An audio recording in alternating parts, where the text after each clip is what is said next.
Bitch, where's my money?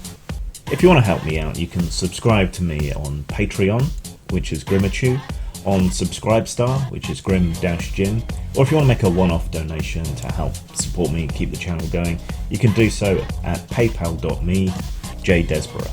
Thanks. Hello lovelies. Today we're going to go over the remainder of the material that I have for Degenesis. And it looks like a lot, but there isn't a great deal to say about most of it, because most of it follows the same sort of format.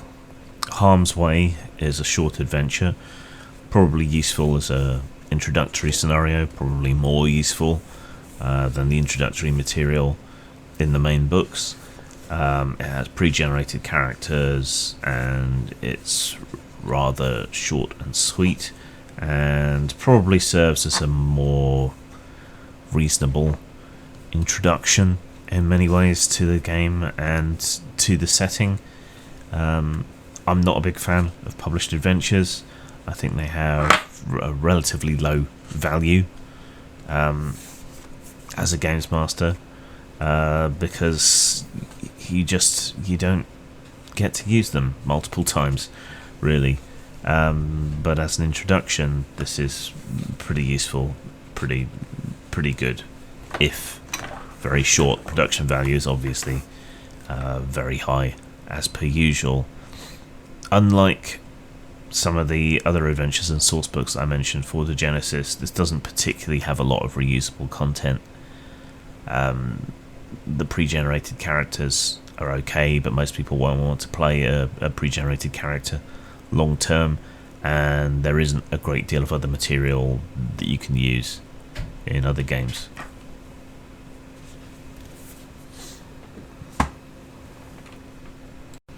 They do produce a series of maps which are on this sort of plasticky material. It feels kind of waxy almost.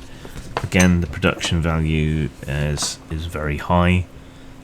These will actually see a lot of use, I think, and I think this material will stand up to a spilled drink or something. Often maps that are produced with games are just paper, so they wear out very quickly if you don't laminate them, but if you do laminate them, you have this giant object that doesn't roll up very easily and isn't very easy to carry around. This feels resilient, if weird and slightly unnatural under the fingers, and has the usual graphical flair that Degenesis has, but it's a lot for a map, basically. Grindworks is another map, so there's not really a great deal of point showing you that. They don't go into a great deal of detail, but they're meant to accompany other books, so that's fine as well, I suppose. Most of the rest of these are character guides to different clans, in the case of Exalters to a fallen city-state. These are more useful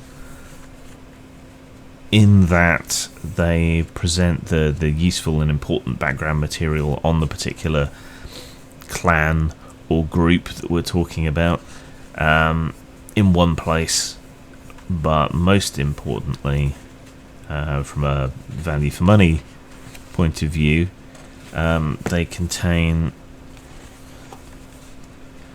material for more detailed playing of these kinds of characters. So there are Exalters, but they're scattered to the four winds, and so you get the special abilities and so on, and some of the extra equipment and so on. So in terms of value, I mean, a lot of it's hidden away in interminable text, as is the style, seemingly for the whole of Degenesis. But you do get a lot of useful information on how to bring these people, these clans, these tribes, these groups, whatever, to your gaming table, both as player characters and as non-player characters. So these are more useful. This one's for Grindworks.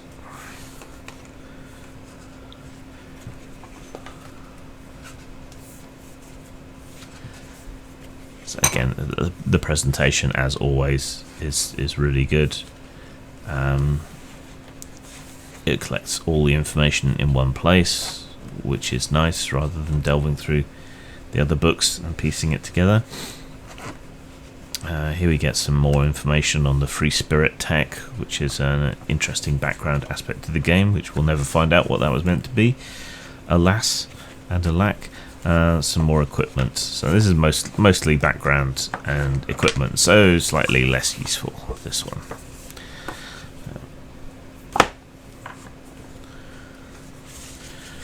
Troika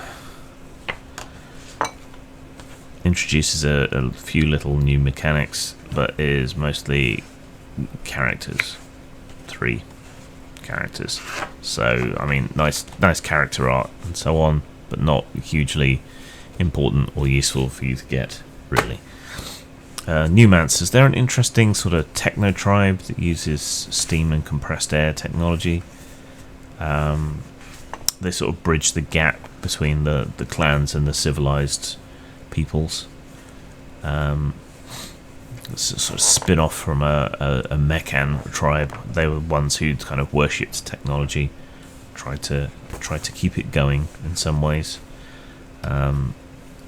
So yeah, they're an interesting one, and one that was a bit weird that they weren't rounded out a bit more in the other materials, but they are here. So now you can play one of them, whether a renegade or an outcast, or you can create more detailed NPCs for them.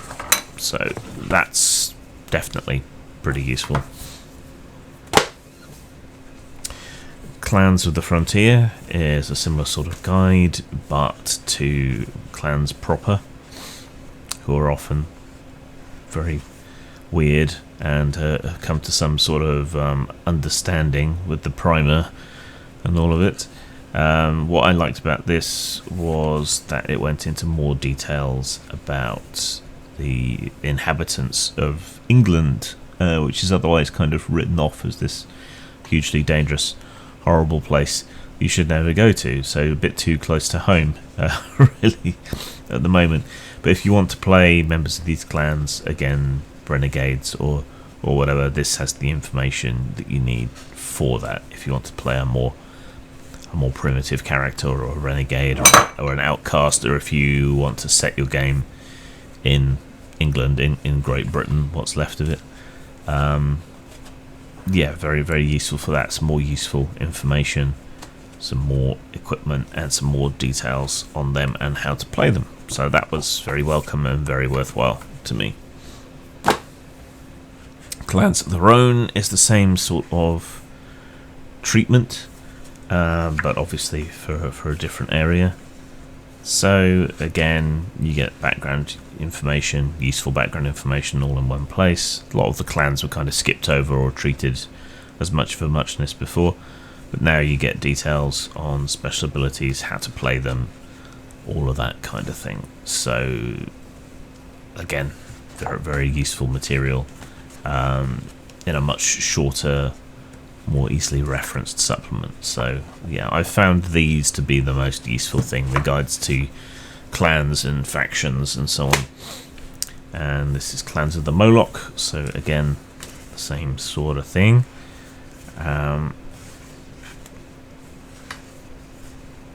But for a different area. So again, you get useful information in one place, how to play them as characters, all the information that you need to do that.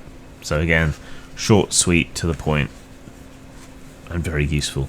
Steel Masters, these are almost entirely taken from the Iron Masters from Amtrak Wars. So they were boat people, kind of travelling the world, and ended up washing ashore in Europe, and then ended up being basically enslaved because they had the greater capacity for working metals than the natives did. So not really sure how one would end up as a player character, since they're all kept closed up and locked in and are horribly inbred for the most part, but the option is there, and it's nice to have options. And that is really it. There's not a lot of point assigning scores to these things, but overall I did find these books, particularly the clans books, a lot more useful for reference. The interminable text is not as boring and difficult to use and manipulate as it is in the main books and the bigger books like Justinian. Yes, I said Justinian before because it's obviously derived from that, and who likes saying titty on stream? Anyway, yeah, these are a lot more useful, a lot more digestible, a lot more easy to reference, and they provide expansions on materials that probably should have been there in the other big books. Now, I haven't reviewed everything for Degenesis. A lot of the books aren't available anymore. You can still get them on PDF if you hunt around, either on the high seas or on drive-through. And some of those are useful, but I'm not going to continue to review those. There's not that many of them that I haven't covered, and I think you've had enough of a feel and an idea. So this isn't exactly quite a dead game yet. Material will continue to be available for it in PDF form, and as long as the stock lasts, 6 more vodka. But I think there's a lesson here about overproduction and language barriers, and falling too in love with your own projects. I think there's lessons here about being unrealistic and so on about your prospects, and also about how quickly models of marketing and so on can change and fail. So I think Degenesis is an important artifact in role-playing game history, with many lessons to teach us as designers, as creators. But otherwise, I'm afraid it's going to be relegated to becoming a curiosity of history, a road not travelled. Still love to play it sometime though. But anyway, there you go. Zang. Colony Moon is a cooperative or competitive story game about founding a moon colony, making it succeed and opening up the rest of the solar system for exploration. Players take on the parts of the board and make decisions about the future of the colony, expending political capital and gaining prestige when their plans work. Available at post-mort.com, lulu.com for print, and drive-through RPG.